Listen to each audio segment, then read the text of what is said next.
FM।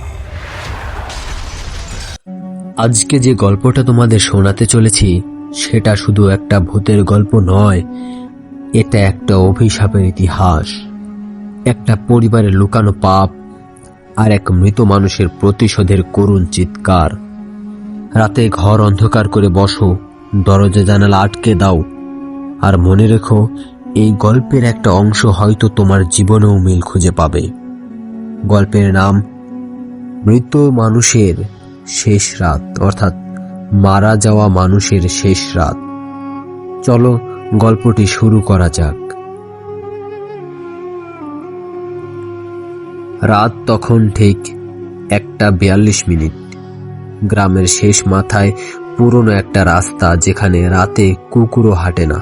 চারপাশে শুধু নিস্তব্ধ, মাঠের ধুলো উড়ে এসে বাতাসে একটা অদ্ভুত গন্ধ তৈরি করছিল, মৃত মানুষের পোড়া গন্ধের মতো। এই রাস্তা ধরে একা হাঁটছিল সাইফ, চোখে মুখে ক্লান্তি, হাঁটতে পারছিল না ঠিক মতো। সে টর্চ জ্বালিয়ে সামনে আলো ফেলল, কিন্তু আলো যেন অন্ধকার ভেদ করতে পারছিল না। মনে হচ্ছিল সামনে কিছু একটা আছে, কিন্তু দেখা যাচ্ছে না। দূরে কোথাও একটা শেয়াল ডেকে উঠল। সাইফ গিল স্যালড। আজ তার তাড়াতাড়ি বাড়ি ফিরতে হবে, কারণ তার মা অসুস্থ। কিন্তু শরীরটা এমন ঠান্ডা হচ্ছিল যেন কেউ পেছন থেকে নিঃশ্বাস ফেলছে তার ঘাড়ে। হঠাৎ রাস্তার মাঝখানে সেই পুরনো কুয়োটা দেখতে পেল সে। গ্রামে সবাই বলে এই কুয়োয় একসময় এক মহিলাকে হত্যা করে ফেলে রাখা হয়েছিল। তারপর থেকে মাঝরাতে কেউ এই রাস্তা দিয়ে গেলে তার কানে নাকি একজন মহিলার কান্নার শব্দ শোনা যায়। কিন্তু আজ রাতে শুধু কান্না না, হঠাৎ কুয়োর ভেতর থেকে চাপায় একটা ভয়ঙ্কর শব্দ এলো, ফিরে যা, ফিরে যা, আমার কাছে এসো না।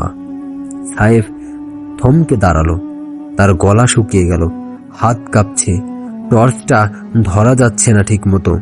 কিন্তু সে জানে তার মা বাড়িতে অপেক্ষা করছে, আজ কোনো ঝামেলায় জড়ানো যাবে না। কিন্তু ঠিক তখন তার মোবাইলটা কাঁপলো, একটা মেসেজ। ফোন খুলে দেখে লেখা আছে, তুই এখানে কেন?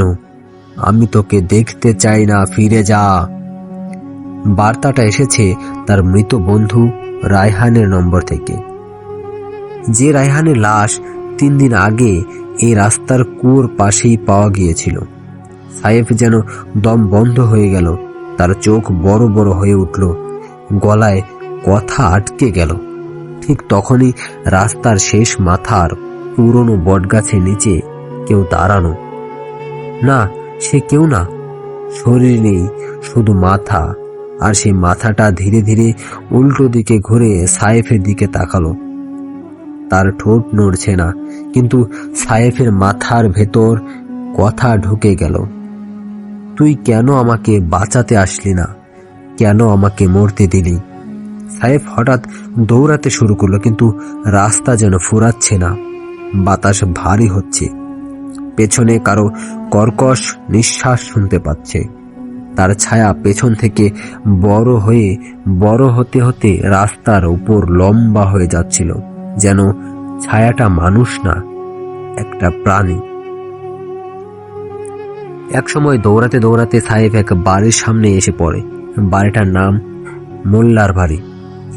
এই বাড়িতেই 20 বছর আগে এক আত্মহত্যা হয়েছিল, আর গ্রাম জুড়ে গুঞ্জন আছে যে এই বাড়ি অভিশপ্ত। সাইফ দেয়ালের কাছে বসে হাঁপাচ্ছে, কিন্তু সে জানে না পেছন থেকে একটা কালো হাত খুব ধীরে তার কাঁধের উপর উঠছে। সাইফ চোখ বন্ধ করে আছে। হঠাৎ কানের কাছে সেই মৃত বন্ধুর কণ্ঠস্বর, তুই তো আমাকে কথা দিয়েছিলি, আমি যখন ভয়ের মধ্যে ছিলাম তুই তো পাশে থাকার কথা বলেছিলি, তাহলে আমাকে কেন মরতে দিলি, কেন? সাইফ কাঁদতে লাগলো, আমি তোকে মারিনি রায়হান, বিশ্বাস কর। ঠিক তখন হাওয়ার মতো দ্রুত কিছু একটা তার পাশ দিয়ে চলে গেল। বাড়ির ভেতরে শিকল নড়ার আওয়াজ এলো, কাঠের দরজা কক কক করে খুলে গেল, আর ভেতর থেকে বেরিয়ে এলো এক মহিলা, চুল ভিজিয়ে, চোখ লাল, কিন্তু সে হাঁটছে না, মাটি থেকে 2 হাত উঁচুতে ভাসছে, তার মুখের কোণের শুকনো রক্ত। সে সাইফের সামনে দাঁড়িয়ে ধীরে ধীরে বলল, তুই আবার ফিরে এলি? এখানে আসল গল্প শুরু। এখনো বাকি আছে রায়হানের মৃত্যুর সত্য, মোল্লাবাড়ির অভিশাপ, যে মহিলাকে কুয়োয় ফেলা হয়েছিল, কেন সাইফকে খুঁজছে মৃতরা, এবং শেষ রাতে কি ঘটবে। এটা জানার জন্য অবশ্যই গল্পটি সম্পূর্ণ শুনতে হবে। তার আগে বলি, আপনি যদি এই চ্যানেলে নতুন হন তাহলে অবশ্যই এই চ্যানেলটি সাবস্ক্রাইব করে দিবেন। তাহলে চলুন শুরু করা যাক একে একে সকল রহস্যের উন্মোচন। প্রথমে শুরু করছি মোল্লা বাড়ির ইতিহাস। মোল্লা বাড়িটা একসময় খুব নামকরা জমিদার বাড়ি ছিল। বাড়ির কর্তা মোল্লা আমানুল্লাহ ছিলেন নিষ্ঠুর মানুষ। একদিন তিনি সন্দেহ করেন যে তার স্ত্রী সায়রা তার সঙ্গে প্রতারণা করছে। কোনো প্রমাণ ছাড়াই তিনি স্ত্রীকে মারধর করেন, তারপর এক অন্ধকার রাতে জীবন্ত কুয়োয় ফেলে দেন। সেই রাতেই সারা বাড়ি নাকি কেঁপে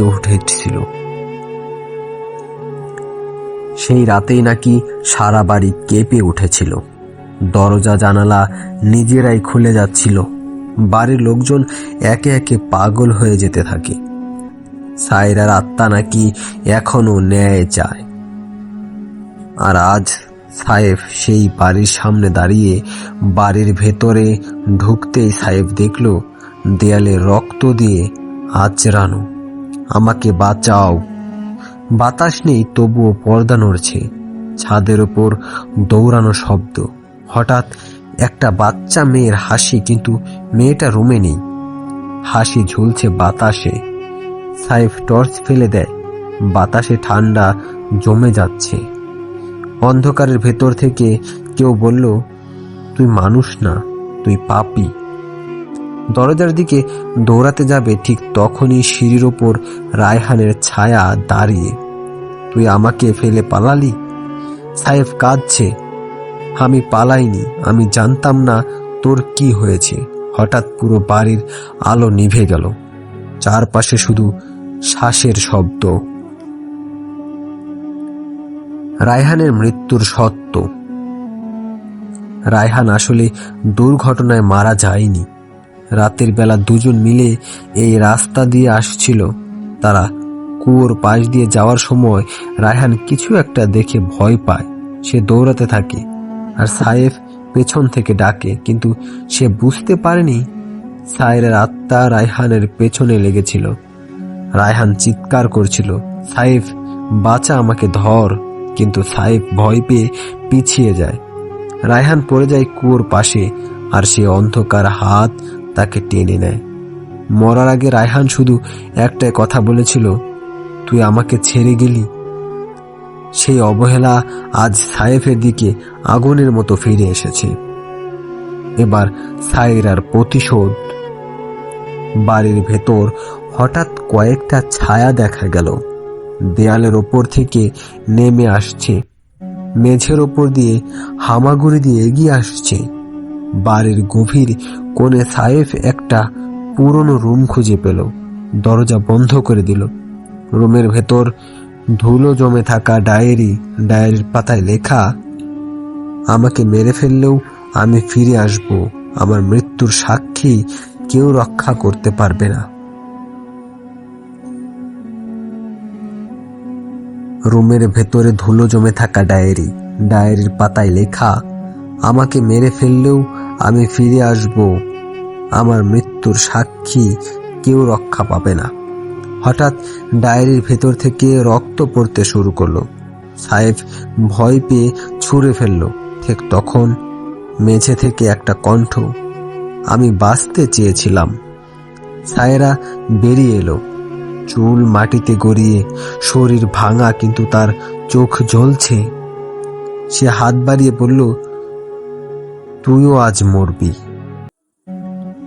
গল্পের শেষ অংশ, পঞ্চম অংশে শেষ রাত। সাইফ দৌড়াতে লাগলো বাড়ির প্রতিটি রুমে ভিন্ন ভিন্ন ভয়।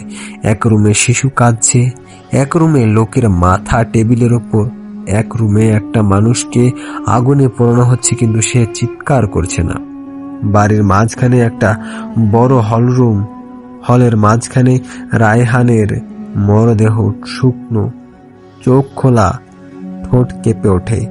তুই আমাকে বাঁচাসনি, আজ তোর পালা। ঠিক তখন সাইরা এসে দাঁড়ালো। চারপাশে বাতাস ঘুরছে, দরজা বন্ধ হচ্ছে। সাইরা বলে, তুই আমাকে থামাতে পারবি না, তারা সবাই পাপী ছিল, তোকে দিয়েই আমি শেষ বিচার করব। সাইফ হাঁটু গেড়ে বসে, তুমি মারা গেছো অন্যায়ের শিকার হয়ে, আমি দোষী না, আমি শুধু ভয় পেয়েছিলাম। সায়রা থেমে যায়, তার মুখ নরম হয়, চোখে জল চলে আসে। যারা আমার মৃত্যু চেয়েছিল তারা সবাই মরে গেছে, তুই দোষী না, কিন্তু তোর ভেতরে ভয় আছে, আর ভয় মৃত মানুষের খাবার। সাহেব বুঝে যায় সে আর বাঁচবে না। সায়রা ধীরে ধীরে এগিয়ে আসে, হাত বাড়িয়ে দেয়, কিন্তু ঠিক তখন রায়হানের আত্মা বলে, ওকে ছেড়ে দাও, ও আমার বন্ধু ছিল। তুই আত্মার সংঘর্ষ লাগে, দুই আত্মার সংঘর্ষে হাওয়ার দরজা ভেঙে আলো জ্বলে ওঠে। দুই আত্মার সংঘর্ষ লাগে, হাওয়াতে দরজা ভেঙে পড়ছে, আলো জ্বলছে, নিভছে। শেষে সাইফ অজ্ঞান হয়ে পড়ে যায়। গল্পের শেষ। ভোর 4টার দিকে সাইফ জ্ঞান ফিরে পায়। বাড়ি ফাঁকা, দরজা খুলে গেছে।